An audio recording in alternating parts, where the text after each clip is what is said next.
Hingað kominn Njörður P. Njarðvík, prófessor, sæll vert þú. Þú hefur verið að skrifa greinar í blöð Ísland, kreppuna, lýðræðið og í rauninni kannski eitthvað sem að maður staldrar við fyrst að þú segir beinlínis að Ísland sé ekki lýðveldi. Hvað áttu við með þessu? Já, það kemur nú í næstu málsgrein. Ísland flokksveldi. Í því felst að framkvæmdavaldið og í rauninni örfáir stjórnmálamenn, stjórnmálaforingjar að sölsa undir sig öll völd og setja annað úr skorðum. Alþingi orðin afgreiðslustofnun fyrir framkvæmdavaldið. Meira að segja virðist svo minnst í sumum tilvikum að skipan dómara sé geðþótta ákvörðun framkvæmdavalds. Framkvæmdavaldið gleypir allt saman. Já. Það ekki lýðveldi. Nei. Framkvæmdavaldið á að þiggja völd sín frá Alþingi. Alþingi æðsta stofnun þjóðarinnar, eða réttar sagt á að vera það. En hún það ekki í reynd. Og það má kannski segja að það sé alþingismönnum sjálfum að kenna. En ég sé ekki að þjóðin í heild sinni beri mikla virðingu fyrir Alþingi núna og þú verður líka að held ég að samþykkja það að endanleg ábyrgð á hruni efnahagslífsins hvílir á Alþingi. Já. Sem hefur leyft framkvæmdavaldinu að hegða sig svona, sem hefur leyft fjárklæframönnum að hegða sig svona. Þetta eitthvað sem á sér langa sögu, langan aðdraganda? Hefur þetta alltaf verið svona eða hefur þetta versnað? Þetta hefur stórversnað. Já. Ég hef stundum bent á það þegar þú horfir yfir þingsalinn, hvernig sætaskipan Framkvæmdavaldið situr í heiðurssæti á löggjafarþingi. Já. Geturðu bent mér á eitthvað annað þjóðþing í heiminum þar sem svona Já. Geturðu það? Nei, ég bara man það núna fyrir jólin, þá fékk Alþingi fjárlögin send í pósti og samþykkti þau á 3 dögum eða eitthvað svoleiðis. Og þannig var þetta gert. En þetta flokksræði sem að þú talar ég meina, kannski að þú útlistir þetta aðeins nánar fyrir hvernig það hefur tekið völdin. Hvernig það hefur tekið völdin? Ég veit ekki hvernig það hefur tekið völdin. Hvernig það lýsir sér? Já, það lýsir sér til dæmis í því að 2 menn lýsa yfir stuðningi við ólöglega innrás í framandi ríki án þess að spyrja kóng eða prest. Hvernig það hægt án þess að Alþingi samþykkir slíkt? Hvernig það hægt? Hvernig hægt að leggja niður heilt sjúkrahús á þess að landlæknir veit það? Ég skil þetta ekki. Þetta ekki lýðveldi. En hvað þurfum við að gera? Hægt að endurskapa íslenskt lýðveldið? Þurfum við að gera það? Við þurfum að stofna nýtt lýðveldi. Nýtt lýðveldi? Já, við þurfum að fara í fótspor Frakka. Og veist að Frakkar stofnuðu sitt 5. lýðveldi þegar Charles de Gaulle kom til valda. Já. Við þurfum að stofna nýtt lýðveldi og við þurfum að semja nýja stjórnarskrá frá byrjun. Og við þurfum að tryggja viðreisn Alþingis. Þannig að Alþingi sé í reynd æðsta stofnun þjóðarinnar. Já. Og mín hugmynd svo til að mynda, í nágrannalöndum okkar eins og Svíþjóð í Finnlandi, þá gengur forseti þings næstur þjóðhöfðinga mannveringum. Hvernig þetta hér? Forseti þings maður sem hefur mist ráðherraembætti. Þetta ekki aðferð framkvæmdavaldsins til að sýna Alþingi lítilsvirðingu?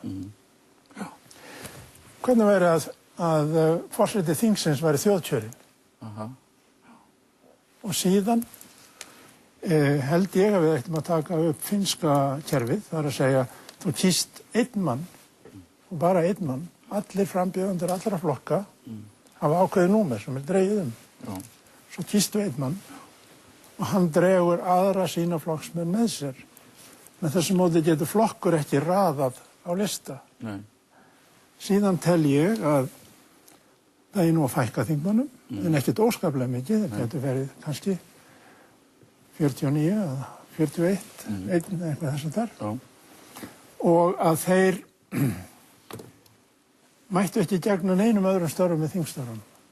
mættu ekki sitja í nefndum, stjórnum að ráðum utan þings. Nei. Sama krafa og gerð til hæstaréttardómara. Og ég tel að þingmenn eigi að hafa sömu laun og hæstaréttardómarar. Og enga aðstoðamenn. Nei. Og þeir megi ekki vera ráðherrar. Þeir megi ekki vera ráðherrar. Og ráðherrar séu kvaddir bara utan úr Nei, nei, ekki endilega. En ef að þingmaður verður ráðherra, þá segir hann af sér þingmennsku. Ekki bara víkur stundarsætir, heldur eins og núna í Bandaríkjunum. Hillary Clinton var að segja af sér þingsæti. Það tel ég að eigi vera hér. Síðan þegar búið að kjósa þennan forseta þingsins og þingið, þá það forseti þingsins sem felur einhverjum samkvæmt úrslitum kosninga að mynda ríkisstjórn. Og hann þarf þá ekkert að nota þingmenn í sína ríkisstjórn, frekar en hann kýs eða hans flokkur. Ég held að þetta ætti að tryggja að minnst miklu betur vald þingsins.